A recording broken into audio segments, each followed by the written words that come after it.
Students welcome to this lecture. जैसा कि हम डिस्कस कर रहे थे न्यूक्लियर रिएक्शंस को, तो उसी डिस्कशन को कंटिन्यू करेंगे इस लेक्चर में। तो स्टूडेंट्स हम डिस्कस कर रहे थे कि जो न्यूक्लियर रिएक्शंस होते हैं उनके अकर होने के लिए ज़रूरी होता है कि हमारे पास जो नंबर ऑफ़ प्रोटॉन्स है और नंबर ऑफ़ न्यूट्रॉन्स है वो कंजर्व रहे एक न्यूक्लियर रिएक्शन में। यानी कि एक न्यूक्लियर रिएक्शन में हमारे पास लेफ्ट हैंड साइड पे जो नंबर ऑफ न्यूट्रॉन्स और नंबर ऑफ प्रोटॉन्स है वो इक्वल हो, उसी न्यूक्लियर रिएक्शन के राइट हैंड साइड पे मौजूद नंबर ऑफ प्रोटॉन्स और नंबर ऑफ न्यूट्रॉन्स के। तो स्टूडेंट्स अब सेकंड कंडीशन हम डिस्कस करेंगे कि न्यूक्लियर रिएक्शन होने के लिए ज़रूरी है कि जो हमारे पास टोटल एनर्जी है रिएक्टेंट्स की, ठीक है, टोटल एनर्जी है टोटल एनर्जी है रिएक्टेंट्स की, वो इक्वल हो टोटल एनर्जी ऑफ प्रोडक्ट्स के। ठीक है, तो हम यहाँ पे लिख लेते हैं कि वो इक्वल हो total total energy of products के। तो स्टूडेंट्स यहाँ पे भी हम वही एग्जांपल लेंगे जो कि हमने नाइट्रोजन के केस के लिए एग्जांपल ली थी।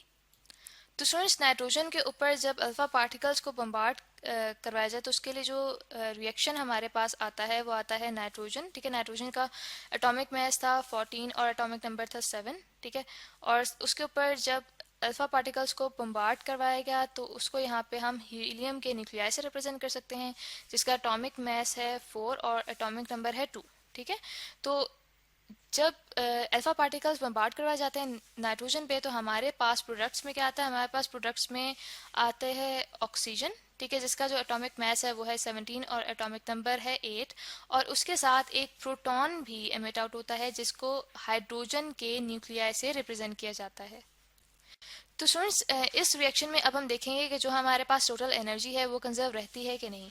तो यहाँ पे अगर हम देखें एक्सपेरिमेंटल मास नाइट्रोजन का, ठीक है, तो वो हमारे पास आता है mn इक्वल्स टू 14.0031 u। ठीक है, जहाँ पे जो u है ये यूनिफाइड एटॉमिक मास यूनिट्स को शो कर रहा है, जहाँ पे कैलकुलेशंस के थ्रू पता चलता है कि हमारे पास 1 u मास, ठीक है, 1 u मास यानी कि 1 यूनिफाइड एटॉमिक मास यूनिट्स के मुताबिक जो मास है वो हमारे पास इक्वल होता है 931 मेगा इलेक्ट्रॉन वोल्ट्स एनर्जी के।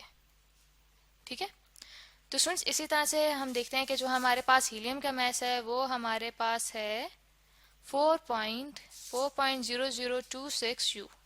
ठीक है, तो यहाँ पे अगर हम देखें कि जो हमारे पास टोटल मास ऑफ रिएक्टेंट्स है, ठीक है, तो यहाँ पे हम लिख लेते हैं कि जो हमारे पास टोटल मास ऑफ रिएक्टेंट्स है उससे यहाँ पे हम डिनोट कर देते हैं m1 से।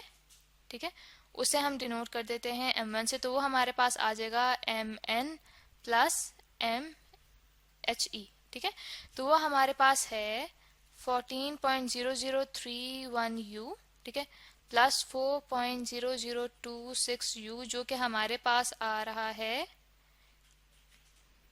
18.0057 u।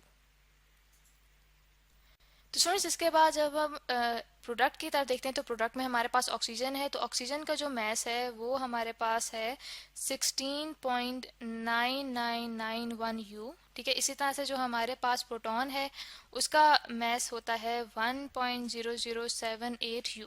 ठीक है, तो हमारे पास टोटल मास ऑफ प्रोडक्ट्स कितना आ जाएगा, टोटल मास ऑफ प्रोडक्ट्स, ठीक है, टोटल मास ऑफ प्रोडक्ट्स उसे हम डिनोट कर देते हैं m2 से। ठीक है, तो m2 हमारे पास आएगा MO प्लस MH। ठीक है, तो ये हमारे पास बन जाएगा 16.9991 u, ठीक है, प्लस 1.0078 u। ठीक है, तो इनको ऐड किया तो हमारे पास जो टोटल मास ऑफ प्रोडक्ट्स आ रहा है वो हमारे पास आ रहा है 18.0069 u। तो स्टूडेंट्स यहाँ पे आप देख सकते हैं कि जो हमारे पास टोटल मास ऑफ रिएक्टेंट्स है वो हमारे पास है 18.0057 u, जबकि हमारे पास जो टोटल मास ऑफ प्रोडक्ट्स है वो तो हमारे पास 18.0069 u है। दैट मीन्स कि ये दोनों इक्वल नहीं है। तो स्टूडेंट्स यहाँ पे हम देख लेते हैं कि जो हमारे पास मैसेज हैं इनका डिफरेंस क्या आ रहा है। ठीक है, इसको हम डेल्टा m से डिनोट करते हैं, यानी कि डेल्टा m हमारे पास होगा m2 माइनस m1। ठीक है, यानी कि total mass of products minus total mass of reactants, तो ये हमारे पास है 18.0069 u। ठीक है, 69 u माइनस 18.0057 यू, ठीक है। तो ये हमारे पास जो डिफरेंस आ रहा है वो आ रहा है 0.0012 यू। तो स्टूडेंट्स ये जो हमारे पास मैस है, इसको एनर्जी के हवाले से देखना चाहें तो हमारे पास जैसे कि हमने देखा था कि हमारे पास 1 यू मैस इक्वल है 931 मेगा इलेक्ट्रॉन वोल्ट्स एनर्जी के, ठीक है।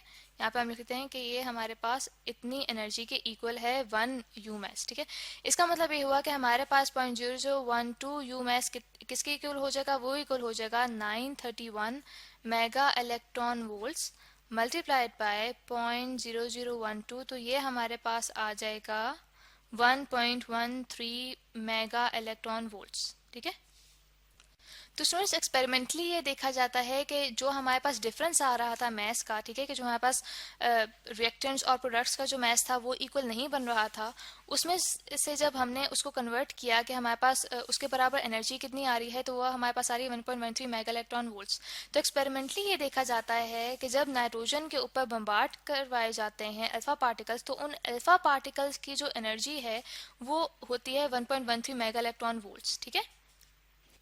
तो स्टूडेंट्स इससे हमें ये पता चलता है कि हमारे पास जो न्यूक्लियर रिएक्शन है उसकी दोनों तरफ मैस या फिर जो एनर्जी है वो कंजर्व रहती है।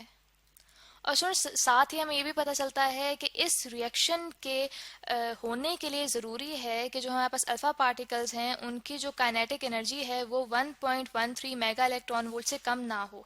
उसकी वजह ये है कि अगर हमारे पास जो अल्फा पार्टिकल्स बम्बार्ड करवाए गए हैं नाइट्रोजन के ऊपर, उनकी kinetic energy 1.13 mega electron volt से कम होगी, तो हमारे पास जो ये न्यूक्लियर रिएक्शन है ये नहीं होगा।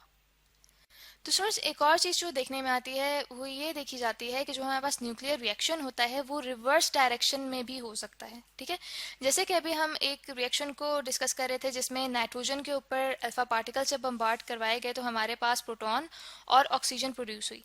तो इसके मुकाबले में इसके रिवर्स डायरेक्शन में जब हम देखें तो अगर उस एक प्रोटॉन को एक्सेलरेट करवाया जाए, ठीक है, यहाँ पे हम लिख लेते हैं कि जब हमारे पास जो प्रोटॉन है उसे एक्सेलरेट करवाया जाए किसके थ्रू, साइक्लोट्रॉन के थ्रू, ठीक है। साइक्लोट्रॉन एक डिवाइस है, उसके थ्रू जब प्रोटॉन को एक्सेलरेट करवाया जाए, ठीक है, तो उससे उसकी जो वेलोसिटी है वो इंक्रीज होगी, ठीक है।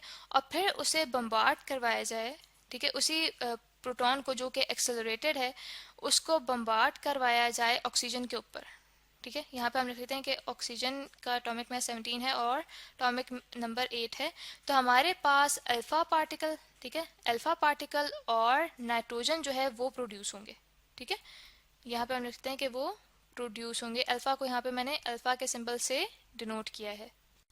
तो स्टूडेंट्स उसके लिए जो हमारे पास रिएक्शन बन जाएगा वो बन जाएगा ऑक्सीजन, ठीक है। ऑक्सीजन यहाँ पे आ जाएगा 17 और 8, उसके ऊपर एक्सेलरेटेड प्रोटॉन्स जो हैं वो बम्बार्ड करवाए गए हैं, ठीक है। तो यहाँ पे हम लिख लेते हैं कि हमारे पास यहाँ पे एक्सेलरेटेड प्रोटॉन है जिसकी वजह से हमारे पास नाइट्रोजन प्रोड्यूस होगी, ठीक है, नाइट्रोजन, और साथ ही हमारे पास जो अल्फा पार्टिकल है वो एमिट आउट होंगे। तो आई होप फ्रेंड्स कि यहाँ तक लेक्चर आपको अच्छे से समझ आ गया होगा। इसी लेक्चर में जो हमने डिस्कशन की है इसको कंटिन्यू करेंगे हम नेक्स्ट लेक्चर में।